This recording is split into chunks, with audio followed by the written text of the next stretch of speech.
ಮಾಡಿರ್ಲಿಲ್ಲ. ಅವ್ರ ಸರ್ಕಾರದವ್ರು ಇದ್ದಾರೆ, ಉತ್ತರ ಕೊಡ್ಲಿಕ್ಕೆ ಮಂತ್ರಿ ಇದ್ದಾರೆ, ಅವ್ರ ಹೆಸರು ಸಹ ನಾನು ಹೇಳಲಿಲ್ಲ. ಅವ್ರ ಅಷ್ಟು ತಿಳುವಳಿಕೆ ಇಲ್ದವ್ರು ಮಾತಾಡ್ತಿದ್ದಾಗ ನಾವು ಹೇಳಕ್ಕಾಗಲ್ಲ. ಹಾಗಾಗಿ ಮಾಡಿರೋದಲ್ಲ.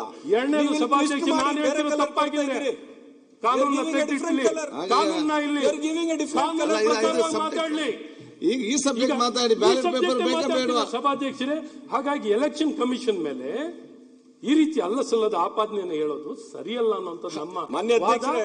ಎರಡನೇದು ಎಲೆಕ್ಷನ್ ಕಮಿಷನ್ ಯಾವ ಲೆವೆಲ್ ಬಂದಿದೆ ಅಂದ್ರೆ, ಯಾವಾಗ ಎಲೆಕ್ಷನ್ ಅನೌನ್ಸ್ ಆಗುತ್ತೆ ಅಂದ್ರೆ ಸಾಮಾನ್ಯ ಜನ ಹೇಳ್ತಾರೆ ನರೇಂದ್ರ ಮೋದಿ ಅವರು ಟೂರ್ ಮಾಡಿ ಎಲ್ಲ ಏನೇನು ಅನೌನ್ಸ್ಮೆಂಟ್ ಗಳು ಮಾಡಬೇಕು ಮಾಡಿಸಿ ಎಲ್ಲ ಬಂದ ಮೇಲೆ ದಿಲ್ಲಿಗೆ ವಾಪಸ್ ಎಲೆಕ್ಷನ್ ಕಮಿಷನ್ ಅವರು ಅನೌನ್ಸ್ ಮಾಡ್ತಾರೆ ಅಂತ ಸಾಮಾನ್ಯ ಜನ ಹೇಳ್ತಾ ಇದ್ದಾರೆ. ನಮ್ದಿಲ್ಲ ಅಷ್ಟು ಕ್ರೆಡಿಬಿಲಿಟಿ ಜೋಬಲ್ಲಿ ಇಟ್ಕೊಂಡು ಎಲೆಕ್ಷನ್ ಕಮಿಷನ್ ಮಾಡಿರೋದು ನೀವು ಬಿಜೆಪಿ ಅವರು, ನರೇಂದ್ರ ಮೋದಿ ಅವರು. ಎರಡನೇದು ಸಭಾಧ್ಯಕ್ಷರೇ, ಅಲ್ಲ ಇವಿಎಂಗಳ ಬಗ್ಗೆ ಹೇಗ್ ಬೇಕಾರೆ ಚಾಲೆಂಜ್ ಮಾಡಬಹುದು, ದುರ್ಬಳಕೆ ಮಾಡಬಹುದು. ವಿಡಿಯೋ ಕ್ಯಾಮ್ರಾ ಬಗ್ಗೆ ಮಾತಾಡ್ತಿರು, ಎಲ್ಲಿ ಪೋಲಿಂಗ್ ಸ್ಟೇಷನ್ ಅಲ್ಲಿ ಇರುವಂತ ವಿಡಿಯೋ ಕ್ಯಾಮ್ರಾ 45 ದಿನ ಅವರು ಸ್ಟೋರ್ ಮಾಡ್ತಾರೆ. ಅಷ್ಟರಲ್ಲಿ ಯಾರು ಎಲೆಕ್ಷನ್ ಪೆಟಿಷನ್ ಅನ್ನು ಫೈಲ್ ಮಾಡಿದ್ರೆ, ಎಲೆಕ್ಷನ್ ಪೆಟಿಷನ್ ಫೈಲ್ ಮಾಡಿದ್ರೆ, ಎಲ್ಲೆಲ್ಲಿ ಎಲೆಕ್ಷನ್ ಪೆಟಿಷನ್ ಫೈಲ್ ಮಾಡ್ತಾರೆ ಅಲ್ಲೆಲ್ಲ ವಿಡಿಯೋಗಳನ್ನ ಸ್ಟೋರ್ ಮಾಡ್ತಾರೆ. ಎಲ್ಲೆಲ್ಲಿ ಎಲೆಕ್ಷನ್ ಪೆಟಿಷನ್ ಫೈಲ್ ಮಾಡಲ್ಲ ಅದನ್ನು ಡೆಸ್ಟ್ರಾಯ್ ಮಾಡ್ತಾರೆ. ಎಲ್ಲವನ್ನು ಸ್ಟೋರ್ ಮಾಡ್ಕೊಂಡು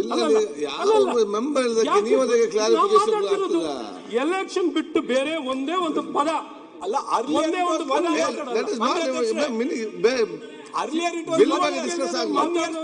ತಿಳುವಳಿಕೆ ಕೊಡ್ಬೇಕಲ್ಲ. ತಿಳುವಳಿಕೆ ಇದ್ದಾರೆ. ಈಗ ತಪ್ಪು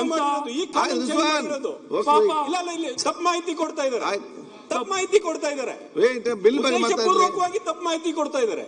ಅರ್ಲಿಯರ್ 1 ವರ್ಷ ಸ್ಟೋರ್ ಮಾಡ್ತಿದ್ರು, ಈಗ ಜನ ಪ್ರಶ್ನೆ ಮಾಡ್ತಾ ಇದಾರೆ ಅಂತ 45 ಚರ್ಚೆ ಮಾಡುವ. ಈಗ ಎಲೆಕ್ಷನ್ ಪೆಟಿಷನ್ ಎಲ್ಲೆಲ್ಲಿ ಫೈಲ್ ಆಗುತ್ತೆ ಸಭಾಧ್ಯಕ್ಷರೇ, ಆಯ್ತು. ಮತ್ತೆ ಅದನ್ನ ಯಾಕೆ ಅಲ್ಲ ಪಾಪ 45 ದಿವಸ ಒಳಗಡೆ ಪಿಟಿಷನ್ ಕೊಟ್ರೆ ಅವ್ರಿಗೆ ಸಿಸಿ ಕ್ಯಾಮೆರಾ ಕೊಡ್ತಾರೆ, ಅದನ್ನೆಲ್ಲ ಆಯ್ತು. ಮತ್ತೆ ಆಯ್ತು, ಅದು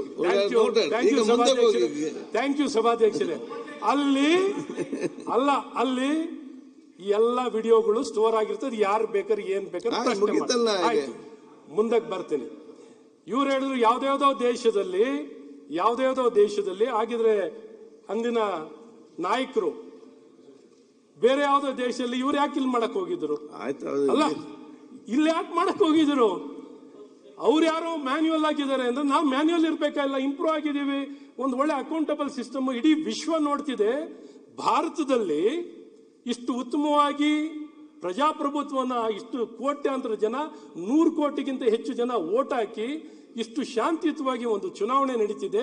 ಪ್ರಜಾಪ್ರಭುತ್ವ ನಿಜವಾದ ಸೆಲೆಬ್ರೇಷನ್ ಆಫ್ ಡೆಮೋಕ್ರಸಿ ಆಗ್ತಿರೋಂತ ಇಷ್ಟು ಡೈವರ್ಸಿಟಿ ಇನ್ನೆಲ್ಲೂ ನೀವು ಇಷ್ಟು ಡೈವರ್ಸಿಟಿಯನ್ನು ನೋಡ್ಲಿಕ್ಕಲ್ಲ.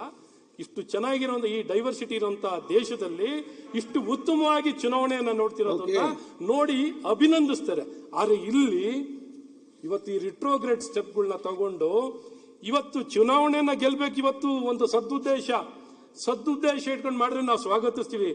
ನಮಗೇನು ಇದರಲ್ಲಿ ಸದನ ಇರೋದು ಒಳ್ಳೆ ಕೆಲಸ ಮಾಡ್ಲಿಕ್ಕೆ, ಇಲ್ಲಿ ಅಧಿಕಾರ ದುರ್ಬಳಕೆ ಮಾಡಿಕೊಂಡು ಜನ ವಿರೋಧಿ ಆಗಿರುವಂತ ವಿಧೇಯಕ ತರಲಿಕ್ಕೆ ನಮ್ಮ ಸಂಪೂರ್ಣ ವಿರೋಧ ಇರುವಂತದ್ದು ಬಹಳ ಸ್ಪಷ್ಟವಾಗಿ ವ್ಯಕ್ತಪಡಿಸ್ತೀವಿ ಸಭಾಧ್ಯಕ್ಷರೇ. ಇವ್ರು ಕೇಳ್ತಿರೋಂಥದ್ದು ಲೋಕಲ್ ಬಾಡಿಗಳು, ಇವ್ರಿಗೇನು ಅಂದ್ರೆ ಯಾರು ನೆಮ್ಮದಿಯಾಗಿರಬಾರ್ದು, ಎಲ್ಲ ಒಡೆದಾಡಿ ಸಾಯಿರಿ, ಒಡೆದಾಡ್ಕೊಳ್ಳಿ, ಜೈಲಿಗೂ ಹೋಗಿ, ನೀವು ಸಾವಾಗಿ ಏನಾರಾಗ್ಲಿ, ಒಟ್ನಲ್ಲಿ ನಾವು ಸಮಾಜನ ನೆಮ್ಮದಿಯಾಗಿರ್ಲಿಕ್ಕೆ ಬಿಡಕ್ ತಯಾರಿಲ್ಲ ಅನ್ನುವಂಥದ್ದು ಈ ಕಾಂಗ್ರೆಸ್ ಸರ್ಕಾರದ ಸ್ಪಷ್ಟ ಉದ್ದೇಶ. ಹಾಗಾಗಿ ಇವಾಗಲೇ ಬೇರೆ ಬೇರೆ ಘಟನೆಗಳು ನಡೆದಿರುವಂತದ್ದು.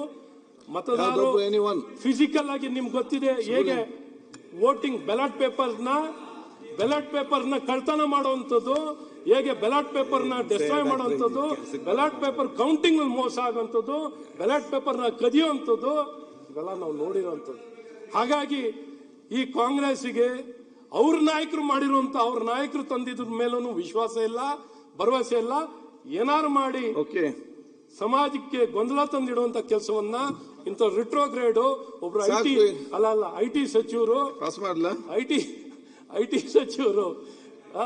ಐ ಟಿ ಸಚಿವರಾಗಿ ಈ ಬಿಲ್ ಅನ್ನು ಮಂಡಿಸಿರೋದು ನಿಜಕ್ಕೂ ದುರಂತ ಅಂತ. ಇಂಥ ಬಿಲ್ ಅನ್ನ ಹಿಂದೆ ಪಡಿಬೇಕು ಅಂತ ನಾನು ಒತ್ತಾಯನ ಮಾಡಿ